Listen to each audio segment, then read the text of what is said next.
نحمده ونصلي على رسوله الكريم اما بعد بسم اللہ الرحمن الرحیم۔ سورۃ الحجرات کی آیت نمبر 2 آج ہم پڑھیں گے۔ اللہ رب العزت فرما رہے ہیں یا ایھا الذین آمنوا لا ترفعوا اصواتکم فوق صوت النبی، اے ایمان والو لا ترفعوا اصواتکم، اپنی آوازوں کو بلند نہ کیجیے، فوق صوت النبی، نبی صلی اللہ علیہ وسلم کی آواز سے، وَلَا تَجْهَرُوا لَهُ بِالْقَوْلِ كَجَهْرِ بَعْضِكُمْ لِبَعْضٍ، اور رسول اللہ صلی اللہ علیہ وسلم کو اس انداز سے نہ بلاؤ جس طرح تم آپس کے اندر ایک دوسرے سے بات کرتے ہو۔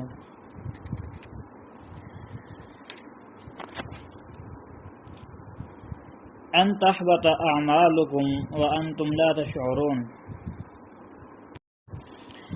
یہ کہ تمہارے اعمال کو ضائع کر دیا جائے اور تم کو شعور بھی نہ ہو۔ اللہ رب العزت اس آیت مبارکہ کے اندر جو بات بیان فرما رہے ہیں، سب سے پہلے ہم اس کے سبب نزول کو دیکھتے ہیں کہ آیت کس وجہ سے نازل ہوئی ہے۔ صحیح بخاری میں ایک روایت موجود ہے کہ اللہ کے رسول صلی اللہ علیہ وسلم کے دو بہت بڑے صحابی، بہت عظیم صحابی جن کو کہا گیا ہے، قریب تھا کہ وہ ہلاک ہو جاتے، یعنی ابو بکر و عمر رضی اللہ عنہما، ان دونوں کی آواز اللہ کے رسول صلی اللہ علیہ وسلم کی آواز سے بلند ہوئی تھی۔ کیسے بلند ہوئی تھی؟ جب بنو تمیم کے کچھ لوگ جن کو شتر سوار بعض روایات میں آتا ہے، وہ شتر سوار لوگ تھے جو آپ صلی اللہ علیہ وسلم کے پاس آئے اور انہوں نے اسلام کو قبول کیا، تو سیدنا صدیق اکبر رضی اللہ تعالیٰ کہنے لگے کہ اللہ کے رسول صلی اللہ علیہ وسلم ان میں سے جو ہے نا اقرا بن حابس رضی اللہ تعالیٰ کو نا اس لشکر کا امیر بنائیں گے۔ عمر فاروق رضی اللہ تعالیٰ کہنے لگے نہیں، قعقاع رضی اللہ تعالیٰ کو جو ہے نا اس کا امیر بنائیں گے۔ تو اس اسنا میں سیدنا ابوبکر صدیق رضی اللہ تعالیٰ نے کہا کہ آپ جو ہیں میری مخالفت کا ارادہ کیا ہے۔ سیدنا عمر فاروق رضی اللہ تعالیٰ کہنے کہ نہیں، میں نے آپ کی مخالفت کا ارادہ نہیں کیا ہے۔ جب یہ باتیں آپس میں ہو رہی تھی تو اسی بات کے تحت ان کی آواز جو ہے بلند ہو گئی، تو اللہ رب العزت نے اس آیت مبارکہ کو نازل فرما دیا، لا ترفعوا اصواتکم فوق صوت النبی، اے ایمان والو اپنی آوازوں کو نبی صلی اللہ علیہ وسلم کی آواز سے بلند نہ کرو۔ علامہ علوسی رحمۃ اللہ علیہ فرماتے ہیں اللہ رب العزت نے جیسا کہ پہلی آیت کے اندر اللہ اور اس کے رسول کے ادب کو بیان فرمایا تھا، اس آیت مبارکہ کے اندر رسول اللہ صلی اللہ علیہ وسلم کے ادب کو بیان فرمایا ہے۔ آیت جو پہلی گزری ہے، جو پچھلے سبق میں ہم پڑھ چکے ہیں، اس کے اندر یہ بات موجود تھی کہ اللہ اور اس کے رسول سے آگے نہ بڑھو، اور یہاں پر فرمایا کہ اس کے سامنے بولنے کے بارے میں کہ ان کے سامنے اپنی اونچی آواز کو نہ بلند کرو، اپنی آواز کو بلند نہ کرو۔ مطلب کیا ہے کہ ان سے آگے نہ بڑھو کسی بھی طریقہ سے۔ آپ صلی اللہ علیہ وسلم کی موجودگی میں، آپ صلی اللہ علیہ وسلم کی مجلس میں ایک دوسرے سے بات کرتے ہوئے اپنی آوازوں کو رسول اللہ صلی اللہ علیہ وسلم کی آواز سے بلند نہ کیا جائے۔ آج کے دور میں بھی یہ آیت مبارکہ اس بات کا تقاضا کرتی ہے کہ جب رسول اللہ صلی اللہ علیہ وسلم کی حدیث مبارکہ کسی مجلس میں آپ کے سامنے پیش کر دی جائے تو اس کے مقابلے میں کسی آدمی کا، کسی عالم کا، کسی امام کا قول پیش نہ کیا جائے، اور نہ ہی اسے رد کرنے کے لیے کسی قسم کی عقلی دلیل کو پیش کیا جائے، کیونکہ یہ بھی رسول اللہ صلی اللہ علیہ وسلم کی آواز سے اپنی آواز کو بلند کرنا ہے،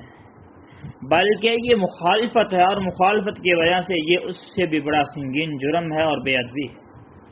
اور بعض لوگوں کا معاملہ بڑا عجیب ہے، میں یہاں پہ یہ بات کرتا چلوں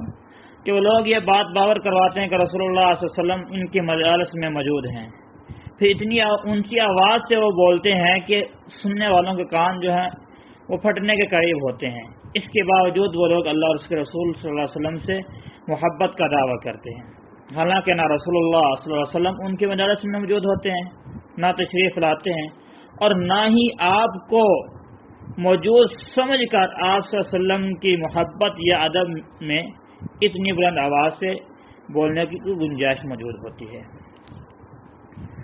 اللہ رب العزت نے اس آیت مبارکہ کے اگلے حصے میں فرمایا وَلَا تَجْهَرُوا لَهُ بِالْقَوْلِ كَجَهْرِ بَعْضِكُمْ لِبَعْضٍ، کہ ایمان والو آپ کے لیے یہ بات لازمی ہے کہ آپ اس ادب کو نہیں چھوڑنا ہے۔ ادب کیا ہے کہ اس طرح رسول اللہ صلی اللہ علیہ وسلم کو نہیں بلانا جس طرح تم آپس کے اندر ایک دوسرے کو بلاتے ہو۔ بعض اعرابی جو ہیں وہ آپ صلی اللہ علیہ وسلم کے پاس آتے، بڑی اونچی آواز کے اندر بات کرتے اور آپ کا نام لے کر آپ کو مخاطب کرتے تھے۔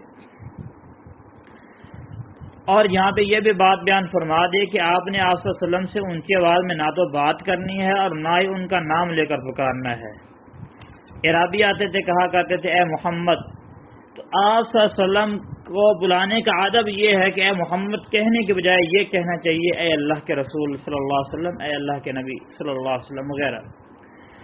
اللہ رب العزت نے سورۃ النور کے اندر بھی اس بات کو واضح فرمایا ہے اور اس کی تاکید کی ہے۔ فرمایا لا تجعلوا دعاء الرسول بینکم کدعاء بعضکم بعضا،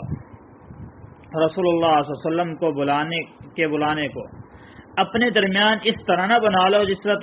تمہارے بعض کا بعض کو بلانا ہے، یعنی ایک دوسرے کو تم جس طرح آپس میں بلاتے ہو اس طرح رسول اللہ صلی اللہ علیہ وسلم کو نہ بلایا جائے۔ بلکہ خود اللہ رب العزت نے بھی پورے قرآن مجید کے اندر کسی بھی جگہ رسول اللہ صلی اللہ علیہ وسلم کا نام لے کر ان کو مخاطب نہیں کیا، بلکہ مختلف القاب کے ساتھ پکارا ہے، یا ایھا الرسول، یا ایھا النبی، یا ایھا المزمل، یا ایھا المدثر وغیرہ۔ حالانکہ دوسرے انبیاء علیہ السلام کا نام لے کر اللہ رب العزت نے ان کو مخاطب کیا ہے، یا آدم، یا نوح، یا ابراہیم، یا موسیٰ، یا عیسیٰ، یا داؤد۔ اس کے باوجود اکثر لوگ جو ہیں وہ یا محمد لکھنے اور کہنے میں اصرار کرتے ہیں اور دعویٰ ان کا محبت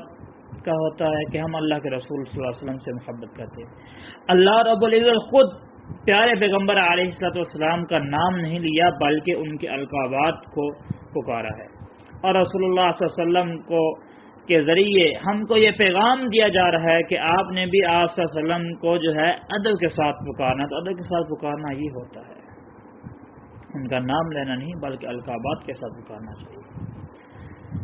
اگر تم نے اللہ اور اس کے رسول صلی اللہ علیہ وسلم کو ادب کے ساتھ نہ بلایا، ان کی آواز کے اوپر اپنی آواز کو بلند کیا، ان کے فرمان آ جانے کے بعد آپ نے چونکے چناچے میرا خاندان نہیں مانتا، میرا قبیلہ نہیں مانتا، میرا گھر نہیں مانتا، میرا مذہب نہیں مانتا، میرا امام نہیں مانتا، کوئی بھی بہانہ پیش کر کے اللہ کے رسول صلی اللہ علیہ وسلم کے فرمان کو پیچھے کیا جائے اور باقیوں کے اقوال کو آگے کیا جائے، اگر ایسا کیا تو ہوگا کیا؟ ان تحبط اعمالکم وانتم لا تشعرون، کہ تمہارے اعمال کو ضائع کر دیا جائے گا، تمہیں شعور بھی نہیں ہوگا۔ اس سے پتہ چلتا ہے کہ آپ صلی اللہ علیہ وسلم کی موجودگی میں ان کی آواز سے بات کرنا یا ایسے لہجے میں بات کرنا جس سے آپ کی توقیر و تعظیم کے اندر فرق آتا ہے، اس سے اعمال برباد ہو جاتے ہیں، اور یہ کام چاہے مومن ہی کرنے والا کیوں نہ ہو۔ اور یہاں پہ یہ جو بات کی گئی وہ مومنوں کے بارے میں بات کی گئی ہے، اور جس کا سبب نزول بھی دیکھا جائے تو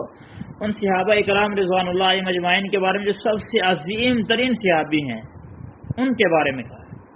اور آگے یہ بات بیان کی ہے مومنین کے بارے میں ہے کہ مومن اگر ایسا کریں گے تو ان کے اعمال کو ضائع کر دیا جائے گا۔ یہاں پہ منافقین مراد نہیں ہے یا کافر مراد نہیں ہے، کافر تو ویسے اللہ کے رسول صلی اللہ علیہ وسلم کو مانتے ہی نہیں تھے، اور منافقین جو تھے ان کے دل ایمان سے خالی ہیں،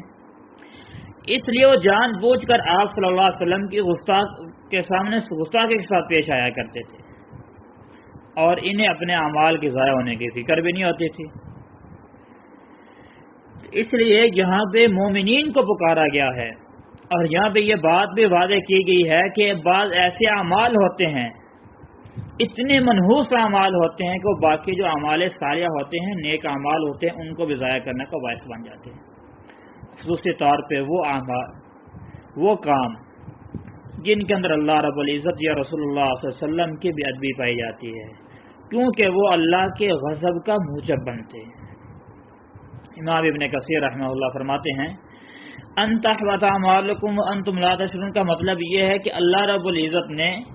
اس لیے منع فرما دیا ہے کہ اگر آپ بات کریں اور رسول اللہ صلی اللہ علیہ وسلم کو آپ کی بات پر غصہ آ جائے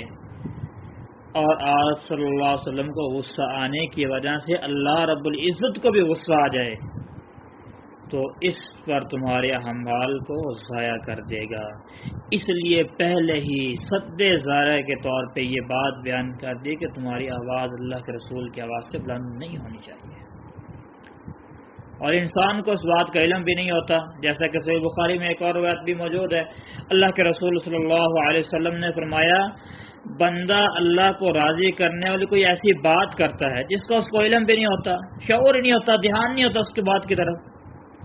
تو اس بات کی وجہ سے اللہ رب العزت اس کے کئی درجات کو بلند فرما دیتے ہیں. اور بعض دفعہ بندہ ایسی بات کرتا ہے جس کی وجہ سے اس کو غصہ آ جاتا ہے، لیکن انسان کو اس طرف دھیان نہیں ہوتا، تو اس کی وجہ سے اللہ رب العزت اس کو جہنم کے اندر گرا دیتے ہیں. تو اس لیے ہمیشہ اپنی بات کرتے ہوئے یہ دھیان رکھنا چاہیے کہ ہم جو بات کر رہے ہیں وہ بات کس کیٹیگری کی ہے، ہمارا طرز عمل کس طرف جا رہا ہے. صحابہ کرام رضوان اللہ علیہم اجمعین کا اس آیت مبارکہ کو اترنے کے بعد عمل کیا تھا. صحیح البخاری میں ایک روایت موجود ہے، عبداللہ ابن زبیر رضی اللہ عنہ بیان فرماتے ہیں کہ جب یہ آیت مبارکہ نازل ہوئی تو سیدنا عمر بن خطاب رضی اللہ تعالیٰ جب اللہ کے رسول صلی اللہ علیہ وسلم سے بات کرتے تو اتنی آہستہ آواز میں بات کرتے رسول اللہ علیہ وسلم کو دوبارہ پوچھنا پڑتا ہے کہ عمر آپ نے کیا کہا ہے، مجھے آپ کی بات کی سمجھ نہیں آئی ہے. اور انس بن مالک رضی اللہ تعالیٰ عنہ فرماتے ہیں، اس مسند احمد کے اندر روایت موجود ہے کہ جب یہ آیت مبارکہ نازل ہوئی تو ثابت بن قیس رضی اللہ تعالیٰ عنہ جو ہیں ان کی آواز بہت بلند تھی، وہ کہنے لگے یہ جو میں آپ صلی اللہ علیہ وسلم کے سامنے اپنی آواز کو بلند کیا کرتا تھا نا، اس وجہ سے یہ آیت مبارکہ نازل ہوئی ہے، میرے تو اعمال ضائع ہو گئے، میں اہل جہنم میں سے ہو گیا. اور امام ابن کثیر رحمہ اللہ فرماتے ہیں ان کو یہ خیال اس لیے آیا تھا کہ بنو تمیم کے ایک دفعہ ایک وفد آیا تو انہوں نے مکالمہ کرنا چاہا، باسوں باسا کرنا چاہیے، کہا کہ آپ میں شاعر کون ہے، آپ کوئی شاعر کو پیش کریں. تو اللہ کے رسول صلی اللہ علیہ وسلم نے حسان بن ثابت کو پیش کیا. کہا خطیب کون ہے، خطیب کو پیش کریں. تو آپ صلی اللہ علیہ وسلم نے ثابت بن قیس کو کہا کھڑے ہو تقریر کریں ان کے سامنے. تو انہوں نے ان کے سامنے خطبہ دیا تھا، جبکہ بنو تمیم کے لوگوں میں سے بھی دو لوگوں نے، ایک نے شاعری کی اور ایک نے خطبہ دیا تھا. تو اس مکالمے میں اس بات میں سیدنا ثابت بن قیس رضی اللہ تعالیٰ جو ہیں انہوں نے بھی خطبہ دیا تھا. تو اس وجہ سے وہ کہنے لگے کہ میں جو ہے اپنی آواز کو اللہ کے رسول صلی اللہ علیہ وسلم کے سامنے بلند کی ہے، تو جس کی وجہ سے میرے عمل ضائع ہو گئے. غم زدہ ہو کے گھر میں بیٹھ گئے. رسول اللہ صلی اللہ علیہ وسلم جب انہیں نہ دیکھا تو ان کے بارے میں پوچھا، تو کچھ لوگوں نے ان کے تلاش کی، ان کے پاس گئے اور آپ صلی اللہ علیہ وسلم کو آ کر بتایا کہ اس وجہ سے وہ گھر میں بیٹھ گئے ہیں. تو آپ صلی اللہ علیہ وسلم نے فرمایا لا بل ہوا من اہل الجنہ، نہیں وہ تو اہل جنت میں سے ہے. اور انس رضی اللہ تعالیٰ بیان فرماتے ہم اس کے بعد ثابت رضی اللہ تعالیٰ کو اپنے درمیان چلتا پھرتا دیکھتے تھے اور یہ بات بھی جانتے تھے کہ یہ آدمی جنتی ہیں. اس لیے ہمیں بھی چاہیے کہ ہم اللہ اور اس کے رسول صلی اللہ علیہ وسلم کی بات آ جائے اس کے سامنے اپنی آواز کو بلند نہ کریں. اور اسی بات کی تائید کے لیے اللہ رب العزت اگلی آیت میں کیا بات بیان فرما رہے ہیں جو صحابہ کرام کی ایک شان بھی ہے. ان الذین یغضون اصواتهم عند رسول اللہ اولئک الذین امتحن اللہ قلوبهم للتقوى لهم مغفرۃ واجر عظیم. ان الذین یغضون اصواتهم، بے شک وہ لوگ جو پست رکھتے ہیں اپنی آوازوں کو رسول اللہ صلی اللہ علیہ وسلم کے پاس، یہی لوگ ہیں جن کے دل اللہ نے تقوی کے لیے آزما لیے ہیں. ان کے لیے بہت بڑی بخشش ہے اور بہت بڑا اجر ہے. اس آیت مبارکہ میں ان لوگوں کی تعریف کی گئی ہے جو اللہ کے رسول صلی اللہ علیہ وسلم کی عزت و تکریم کا خیال کرتے ہیں. یہ صحابہ کرام رضوان اللہ علیہم اجمعین کے بارے میں کہ آپ کے پاس اپنی آواز کو بہت ہی پست رکھتے ہیں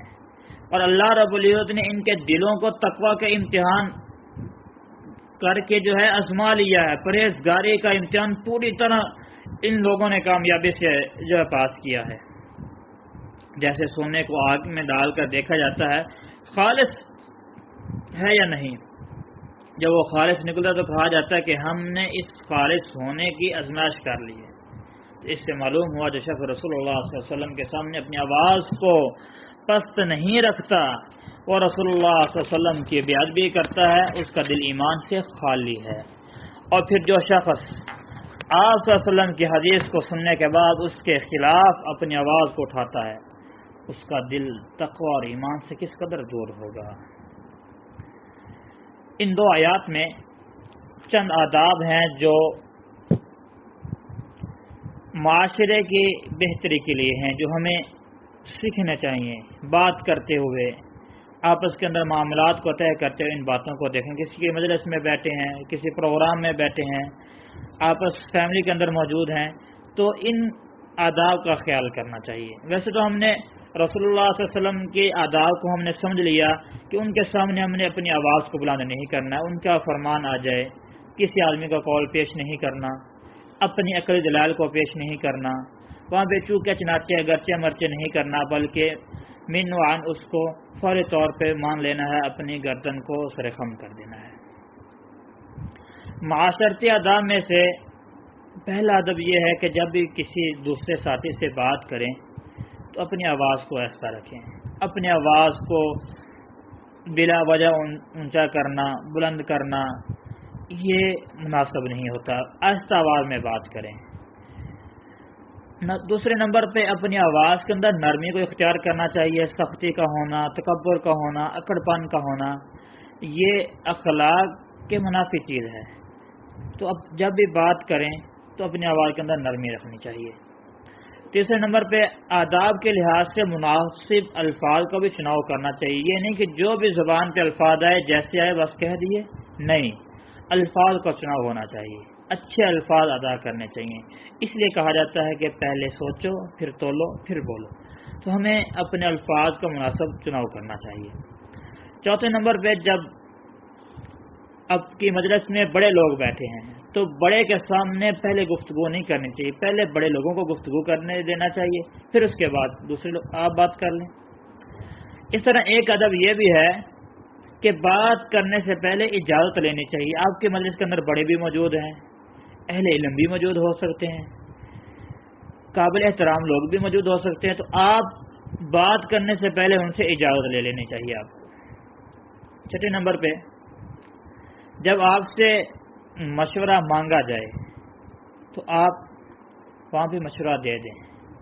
لیکن یہ نہیں آپ کو کرنا چاہیے کہ آپ چاہیں کہ اب میں نے مشورہ دے دیا اور میرے مشورے کو لازمی طور پہ مانا جائے۔ اگر آپ کا مشورہ مناسب لگے گا تو وہ مان لیں گے، اگر ان کو مناسب نہیں لگے گا تو اس کو وہ چھوڑ دیں گے، لیکن آپ کا مشورہ جو ان کے اوپر ٹھونسنا، ان کے اوپر لازم کرنا کہ میرا ہی مشورہ مانا جائے، یہ ضروری نہیں ہے۔ آپ صرف مشورہ دیں، اگر ان کو اچھا لگے تو ٹھیک ہے، نہیں تو اس کو چھوڑ دیں، کسی اور کے مشورے کو مان لیں۔